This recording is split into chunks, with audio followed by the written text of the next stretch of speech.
Welcome to today's lesson on global impacts on physical systems.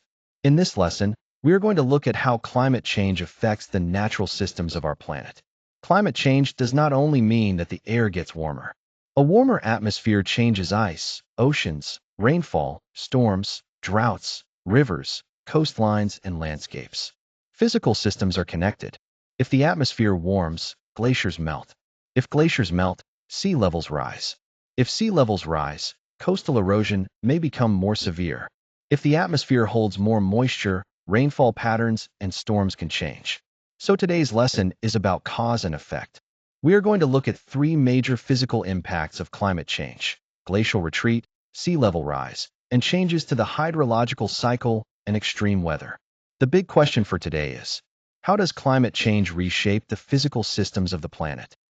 Let's begin with the learning objectives. By the end of this lesson, you should be able to do three things. First, you should be able to explain how rising temperatures trigger the retreat of glaciers and ice sheets. That means understanding the balance between accumulation and ablation. Accumulation is snow and ice being added to a glacier. Ablation is ice being lost through melting.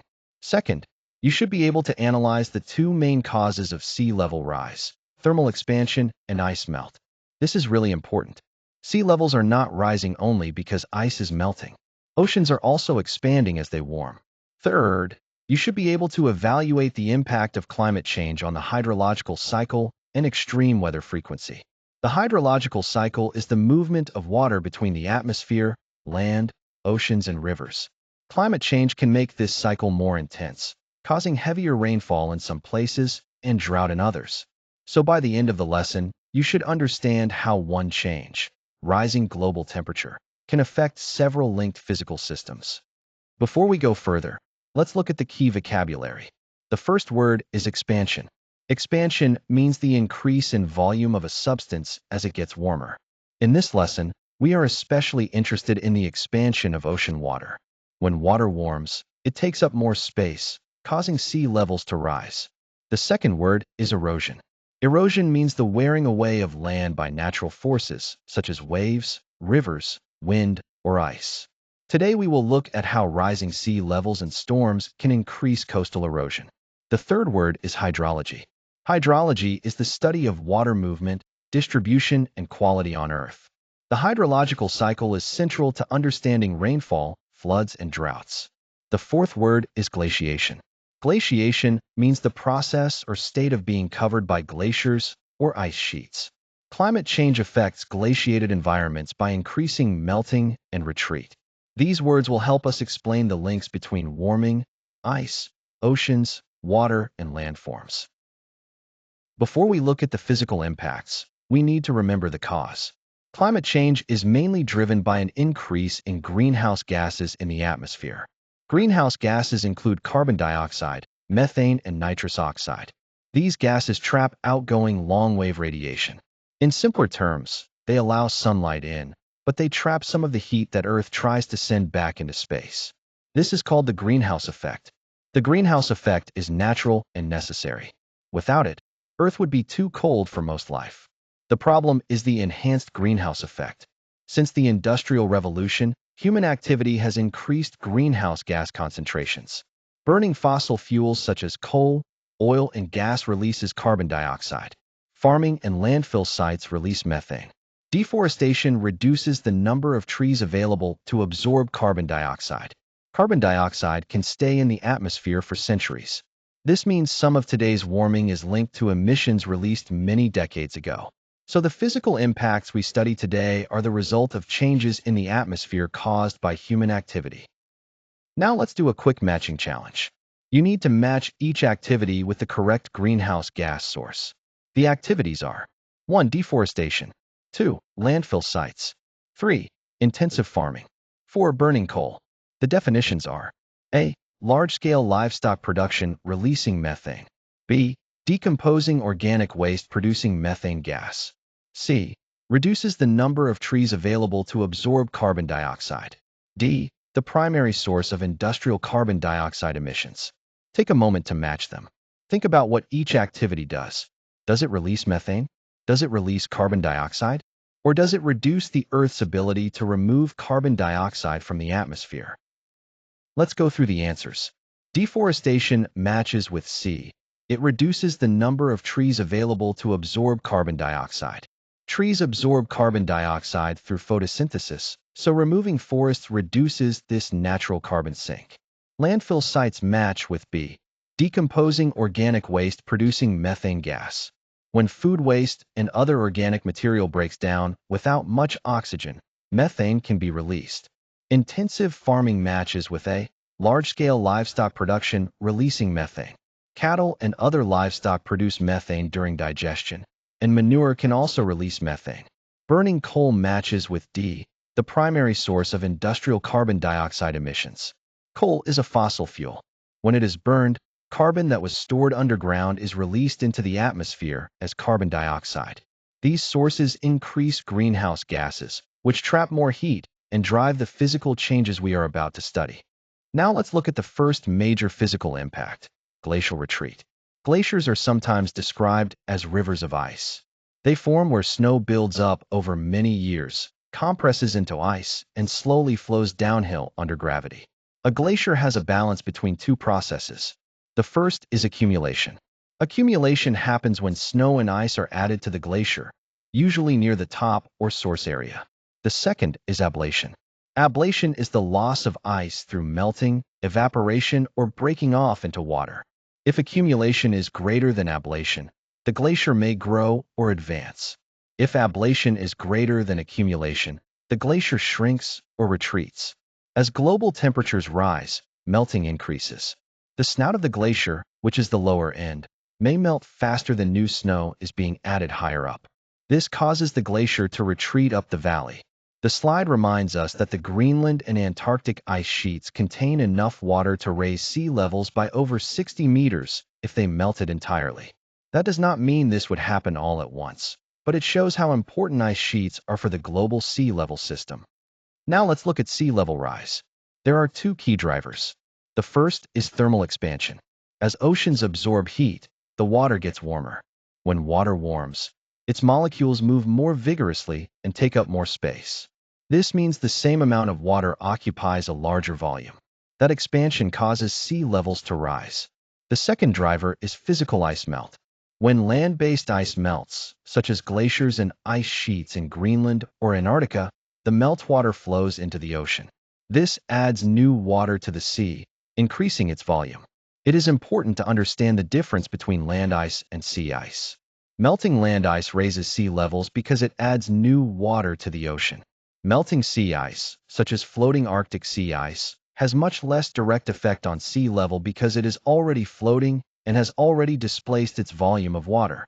A useful comparison is a glass of water with ice cubes already floating in it.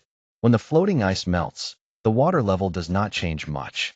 But if you add new ice from outside the glass, the water level rises. So sea level rise is mainly caused by thermal expansion and melting land ice. Now let's test that understanding. The statement says, sea levels only rise because the ice at the North and South poles is melting. Is that true or false? Take a moment to think. The statement mentions ice melt, which is part of the answer. But is it the only cause? Remember, ocean water itself also changes when it warms. When water gets warmer, it expands and takes up more space. So is the statement true or false? The statement is false. Sea levels do not rise only because polar ice is melting. Sea level rise is also caused by thermal expansion. Thermal expansion happens when warmer ocean water occupies a larger volume. So even if no ice melted at all, warming oceans could still contribute to sea level rise. The correct explanation is, sea level rise is also caused by thermal expansion, where warmer water occupies a larger volume. This is a key point for GCSE Geography because many students only mention melting ice.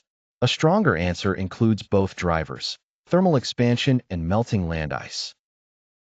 The correct answer is A. Sea level rise is also caused by thermal expansion, where warmer water occupies a larger volume. Option B is incorrect because sea level rise is not mainly caused by increased rainfall over the oceans. Rainfall is part of the water cycle, but the major long-term causes of global sea level rise are ocean warming and land ice melt. So remember, thermal expansion adds height because warmer water takes up more space. Melting land ice adds height because new water enters the ocean. Both processes are driven by rising global temperatures. Now let's look at extreme weather. Climate change affects the energy and moisture in the atmosphere. Warmer air can hold more water vapor. A useful rule is that air can hold roughly 7% more water vapor for every 1 degree Celsius increase in temperature. This means a warmer atmosphere can become charged with more moisture.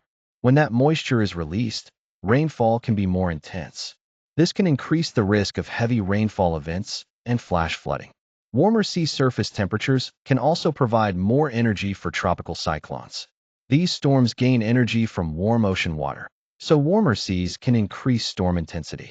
Climate change can also affect heat waves. Changes in pressure patterns can create stagnant air masses, where hot air stays in place for longer. This can make heat waves more frequent or more severe. So climate change does not simply make every place hotter in the same way.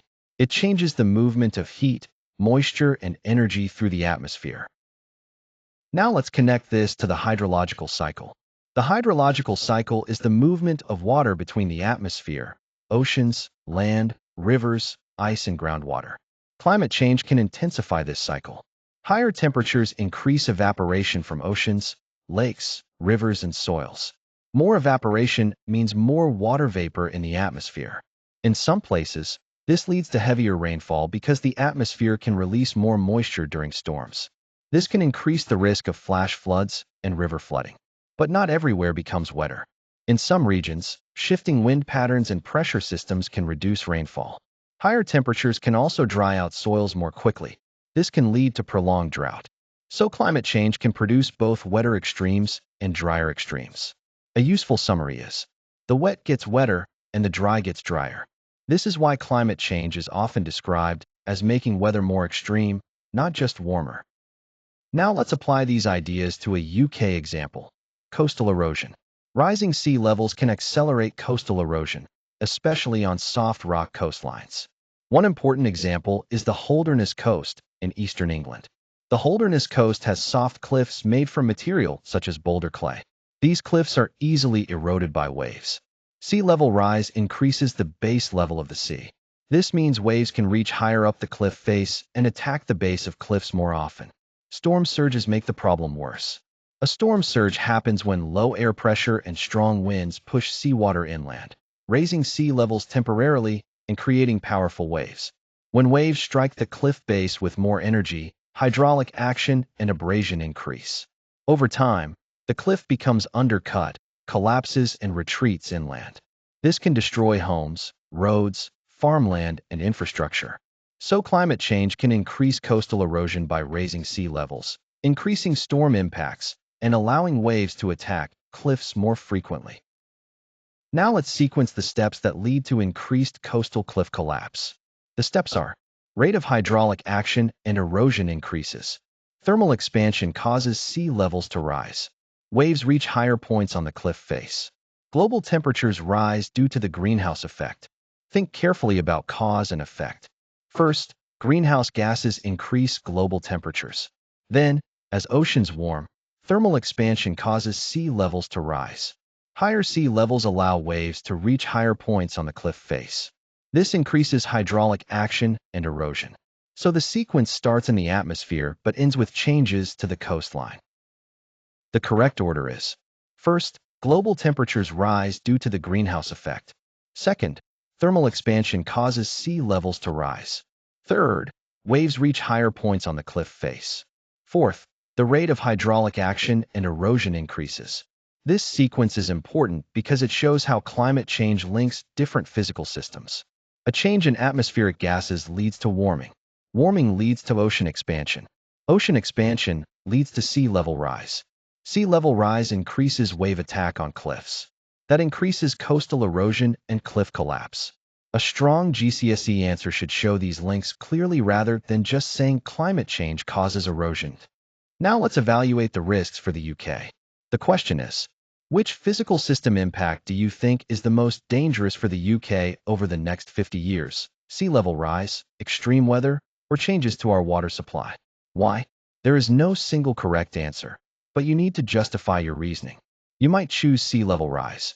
This is a strong answer because the UK has many low-lying coastal areas, such as parts of East Anglia, as well as major cities and infrastructure close to the coast. Rising sea levels can increase coastal flooding, erosion, and storm surge risk. You might choose extreme weather. This is also strong because heavier rainfall, storms, and heat waves can damage homes, disrupt transport, threaten lives, and increase economic costs. You might choose changes to water supply. This matters because hotter, drier summers could reduce water availability, affect farming, and put pressure on reservoirs and rivers. The strongest answers may explain that these impacts can combine. For example, a storm surge during a high tide can be made worse by sea level rise. Heavy rainfall can cause river flooding, while dry summers can reduce water supply. So physical systems do not act separately. They interact. You might have said that sea level rise is the most dangerous because it threatens low-lying areas such as East Anglia and coastal cities. That is a strong argument. You might have said extreme weather is more dangerous because it increases flood costs and risks to life during storms. That is also valid. You might have said hydrological shifts are dangerous because drier summers could threaten food security and water supply. That is another strong point. A high-level answer might say, extreme weather may be the most dangerous for the UK because it affects many different places, not only coastal areas. Heavy rainfall can cause flash flooding and river flooding, while heat waves can affect health, transport, and water supply. However, sea level rise is also a serious long-term threat because it increases coastal erosion and storm surge risk. The greatest danger may come when these impacts combine, such as storm surges occurring during high tides on a coastline already affected by sea level rise. That answer is strong because it compares impacts and recognizes that physical systems are interconnected. Let's finish by returning to the big idea. Physical systems are interconnected.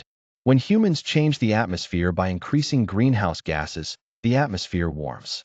When the atmosphere warms, glaciers and ice sheets melt. When land ice melts and oceans warm, sea levels rise. When sea levels rise, coastlines are affected by greater erosion and flooding. When the atmosphere holds more water vapor, rainfall patterns and extreme weather change. When rainfall patterns change, rivers, water supply, farming, and ecosystems are affected. So climate change is not one isolated problem. It is a chain reaction across Earth's physical systems. The slide puts it well. When we change the atmosphere, we change the ice. When we change the ice, we change the sea. When we change the sea, we change the land. In the next lesson, we will look at how these physical changes affect human societies and global economies.